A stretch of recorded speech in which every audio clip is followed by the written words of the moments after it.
Hey guys, it's Tyler McKinney back here again, and today we're going to talk about the XFL pay scale. That's right, we're going to talk about the different tiers and where all of the players are going to fall into all those places. So let's go ahead and let's take a look. Now, the XFL has come out and said that they're going to have 4 different tiers of players. So the first tier of players are going to probably be those quarterbacks that they're talking about, those 8-9 players that they're going to go ahead and they're going to go out and they're going to sign right away, and they're going to kind of take one quarterback and kind of appoint that person to a team, and then they're going to go through and then have an official draft for the rest of the players. It's looking like that's going to be what the tier 1 guys are. Now, the tier 1 guys, they're going to get roughly about $25,000 to $60,000 a game, based upon how their salary is structured and how their salaries looked like. So we can pretty much figure that Landry Jones, he's probably signed in that tier. So he's somewhere around in that kind of a realm with things. And so as we're looking at this, that's the top, okay? Whereas when we're looking at like what the AAF does, it was pretty much across the board. It was roughly around an average about $85,000 a year when you looked at they had a 3-year contract that they did. Now, it doesn't say anything about how long of a contract it is. I really don't know anything about that. It's just that these are what the tier 1 guys are going to be making per game, which $25,000 to roughly about $60,000, which equals out for the 10-game season. It's going to look at probably somewhere around $250,000 to $600,000 a year, which is pretty good. You're looking at upper veteran pay. Average veteran pay there for an NFL player, so that's not bad what they're looking at that. Now, looking at the actual teams, we're looking at, I think they've got a salary cap of somewhere around $4 million for a team. So we'll see how that all factors into everything. They haven't really talked a whole lot about that, but that number's been kind of thrown out there, so I'll throw that out there with it too. So the second tier players are going to be kind of those next guys down, and those really those guys are going to be making around $15,000 to like $17,000 a game. So it's roughly around $150,000 to $175,000 a year or for the season. And so that's going to be kind of interesting because that's kind of the sweet spot. That's where you're going to get most of your talent outside of those quarterbacks that you want. So that's kind of in line with what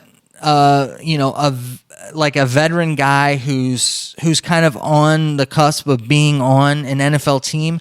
That's kind of where he's going to fall. So that's going to be good because you're going to be able to entice talent and very talented guys with that type of money. So if they can go out there and they can make that type of money in this league, whereas they get to play, granted they only play 10 at the possible most 12 games, and it's a very shortened period of time, so they get their money starting right around the camp time, and then they're going to get paid every 2 weeks through the end of May. So that's a pretty decent deal. If you pay any attention to kind of the NFL like setup and things of that nature, a lot of times you're looking at the practice squad guys are roughly making somewhere around $100,000 a year. That's usually like the quarterback guys. So when they get signed to a practice squad, they usually, and that's depending upon how long they're on the practice squad. Because if they're not on for the whole season, they don't make really that much. But if they are on a continuous basis, it's somewhere around $115,000 a year. So that's pretty good. Then the third tier are kind of the talented guys that aren't on NFL rosters that you're trying to fill out the rest of your roster with like good guys who are really good college players but didn't necessarily make it to the NFL.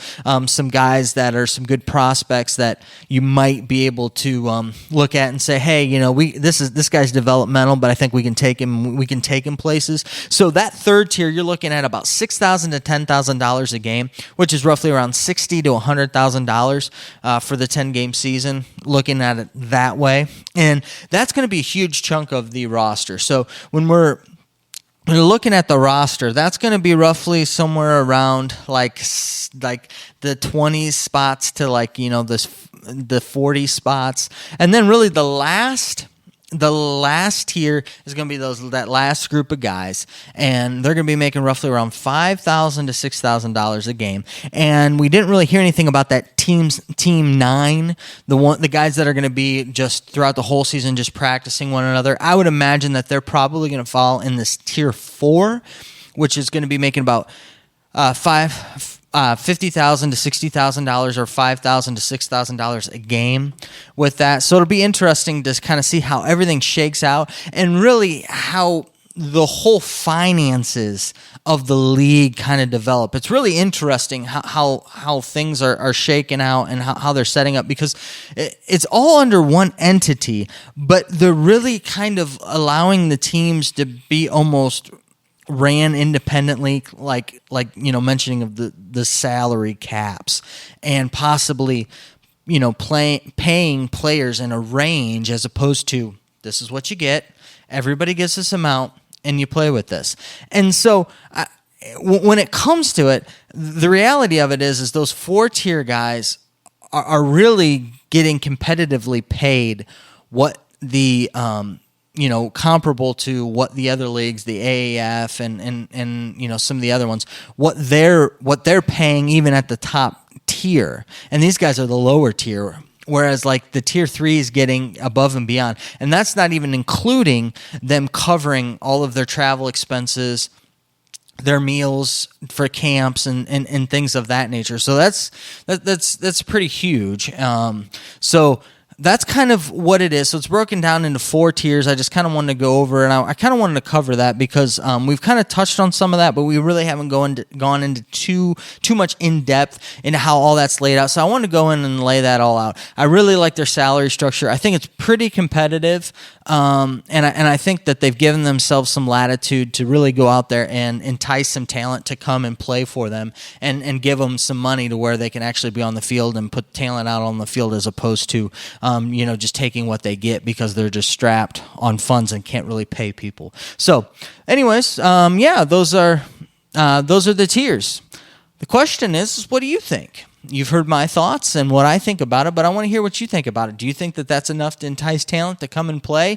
Do you think that they're crazy? Do you think that they're going to fold, that that's just way too much money for a new startup to be spending? I don't know. You let me know down in the comments. I want to hear from you. I want to have a conversation with this stuff because I love interacting with you guys. I love getting your thoughts and your insights because you guys make me think of things that I hadn't totally tuned into or things that I missed. So let me know down in the comments. Please like the video and please subscribe. I need all the help I can get, so please help me out.